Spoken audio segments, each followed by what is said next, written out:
I wouldn't get sucked in by all the flashy cars and boot deals, etc., especially when you're young. I think find someone that you know you can rely on. When I signed for Luton, I was living up north, and me and my missus had to just pack everything up and drive down. Probably no way you can prepare for it because you don't know when it's actually going to happen. Hi, I'm Jacob Brown, striker for Luton Town, and I'm here shooting with TransferRoom and Rising Ballers.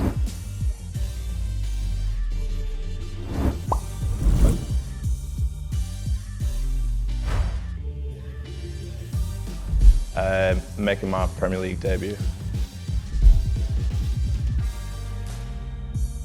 Biggest setback was actually getting my long-term injury in the Premier League and having to miss out on half the Premier League season and potentially getting called up for the Euros. And I'm currently bouncing back from that at the minute, just trying to get back from injury and improve myself on and off the pitch.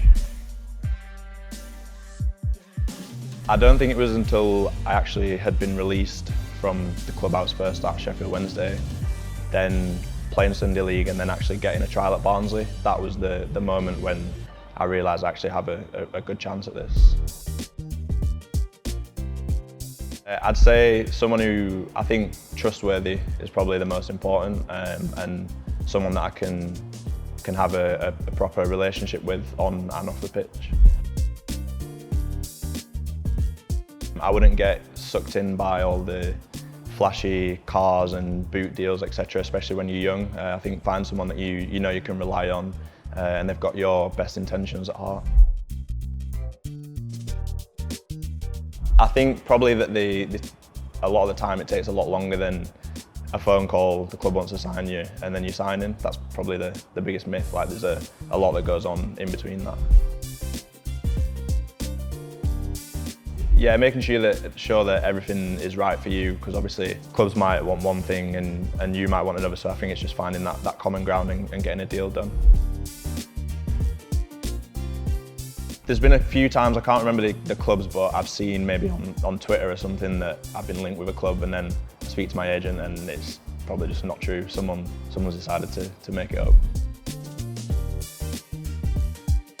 When you have your medical, there's a lot of things that it entails. You've got to have heart scans and stuff like that, and then meeting, actually signing the contract, but first you need to wait for all your scans to come back.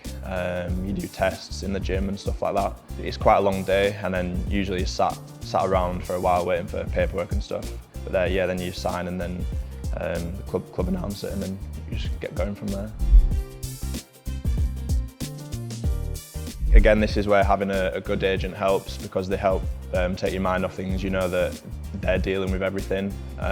So for a player, usually the best thing is to just sit back and wait for it to happen and just be there when you're needed. It's difficult because a lot of the time it does happen last minute.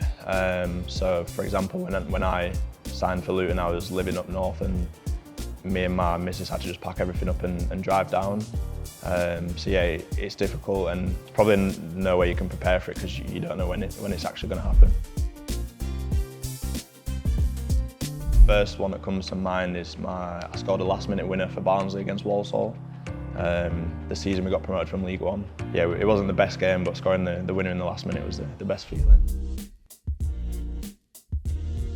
The best advice would be to be yourself, be confident, and yeah, just enjoy it while you're on there, because when your mind's at ease, you usually tend to play your best when you're relaxed and feeling confident.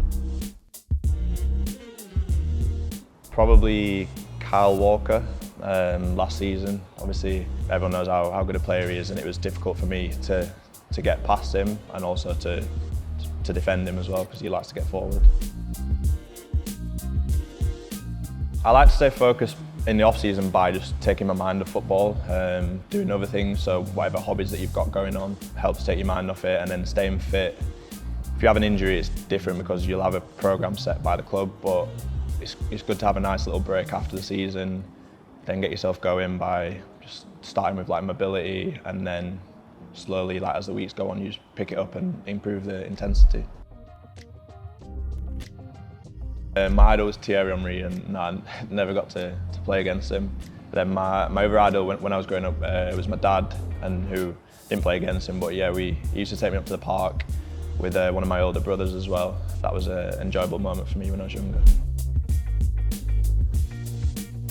It's beans on toast. Quite boring, but yeah, beans on toast has been my pre-match meal for a long time, followed by some Nutella, banana and peanut butter on toast as well. Spain. It's an easy question just because I'm trying to learn Spanish at the minute, so I keep trying to get my missus to want to live in Spain in the future, so hopefully Spain.